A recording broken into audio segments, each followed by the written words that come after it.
That beat going crazy.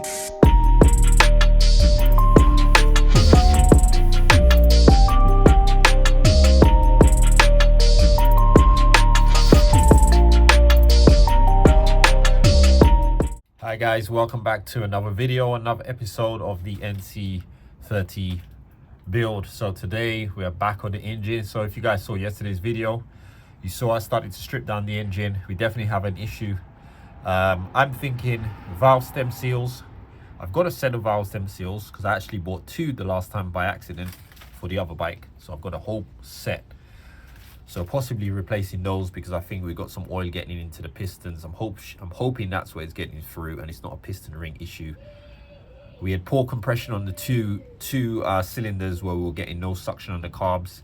So I'm going to take the head off today, have a look at those, have a look at the pistons as well. Let's see what's going on inside the piston chamber. Also we're doing valve clearances as well, so I did document some valve clearances for the two black back heads which I showed in the last video. So we're going to take them out today, take the shims out, measure them and see if we can replace these shims.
Alright guys, so quick update. So what I've done is taken all the cams out. You can see we're right into the engine now, and what I've done is I've measured each of the shims that are in there, put them back where they were, because I don't want to mix them up for now.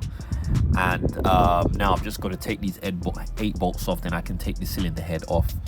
And also I've transferred the data on the sizes of the shims onto my spreadsheet. I'll show you that now.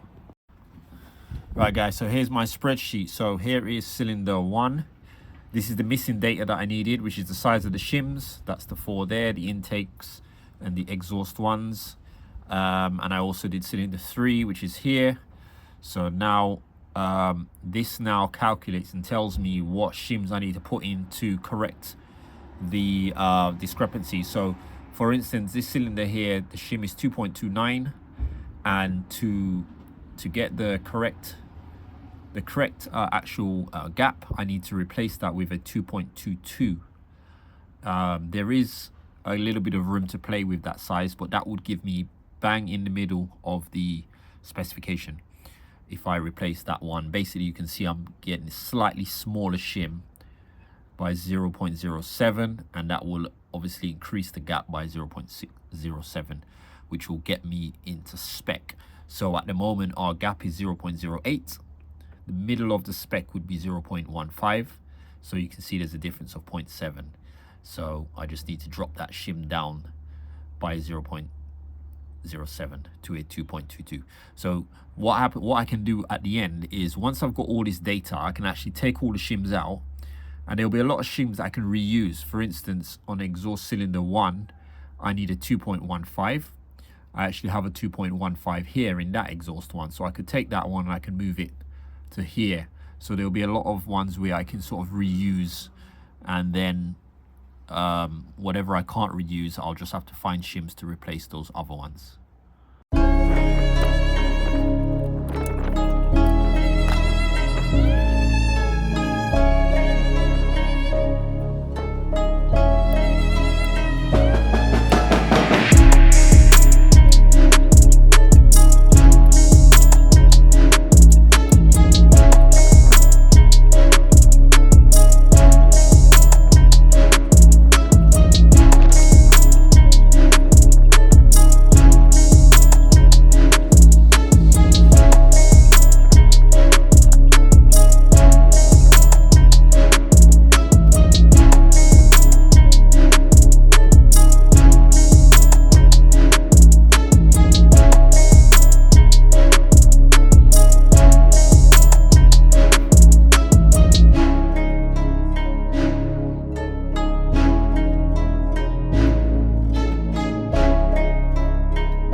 Alright guys, so just a quick update. So as you can see, I've taken the rocker cover off here. I'm about to check the valves clearances, measure them all on here, and document them down. Then I'm going to take the head off like I did on this side. You can see we need some cleaning up. I need to do a flush anyway on this, but we'll do that when I put it back together. So just something I've come up with. I've just pulled these cylinders in a little bit, and definitely the issue that I said is showing here. Let me get some rags. Actually I'm going to use my finger. So this cylinder here, you pass your hand inside my finger. It's quite dry. There's no oil or anything like that. When I put it in this one, you can see that oil in there. quite oily inside this one compared to this one. This one you can see how clean my finger is, my fingertips, compared to this one. So there's oil getting in here. Now how it's getting in, we need to figure out whether it's coming in through the gasket. Obviously I'm gonna have to put a new gasket here. Is it coming in through the spark plug, through the valve guide, stem seals? Is it coming from the piston ring? I don't know. What I'm going to do is I'm going to clean up the oil in here, and I'm going to pull the piston up and down a little bit and see, I don't know, if oil is getting past the rings. So here's our front head. Still got the headers attached to it, the two front exhaust pipes. I don't want to take those off because these already been sealed and I don't want to trouble it. I can get it off and get it on easily. So what I've done now is I've measured all of the shims. I put them all back, measured them all, put them into my spreadsheet, and all my measurements are now done. Shims, clearances, everything. So I did look inside the cylinder head. Our engine is literally hanging by two bolts now. I did check inside the cylinders and these were dry. There was no oil in this one, there was no oil in that one, there was no oil in this one, but there was oil in this one. So I think our smoke is been coming from this cylinder here. As I said, I'm going to replace all of the valve stem seals on the heads, so hopefully that should be our issue sorted out. So at the moment I have to order some gaskets, some new head gaskets. I'm going to be taking all the valves out. Well, actually I'm going to try to do a leak test on them first with the compressor. Then I will have to take all the valves out and replace every single valve stem seal, and that's as far as I'm going with these. Then I will put the right shims in the right places, get the head gaskets, put them all back on, and then compression test again, and hopefully we're going to get better compression, at least on those two back ones, but I would imagine we're going to get better compression on all of them because they all seem too tight, which to me would say that the valves are not closing properly. So I expect to get a lot better compression once I complete the shim swaps. I've been busy. I've taken all the shims out. I've labeled them, what sizes they are on here. I've played around with my spreadsheet to see which ones I could use in different places, and I can use 9 of these in if I move them somewhere else. So I'm only going to be short of 7 sizes, which are going to be these 7 here. So I don't have any of those sizes here. They're like the most common sizes between sort of 2.0 and 3. I used all of the ones that I had on the other bike, so I got to order a set of these. So there's not much I can do now. What I'm going to do next, probably maybe next time I get on the bike, is do some testing for leaks on the heads, cylinder heads, which are here. So I'm just going to check the ports to see if they're sealing well, whether or not I need to I don't know, rub them down a bit, grind them down. If I do, then I'm obviously going to need to recheck everything again, and I may need different size shims, so you might throw everything off, but hopefully there's no leaks around these and we should be good to go. So yeah, that'll be the next thing I do. And also I'm going to order new gaskets and shims, and then we can hopefully get this thing back together as quick as possible. And this is what the bike is looking like. I've really gutted it out.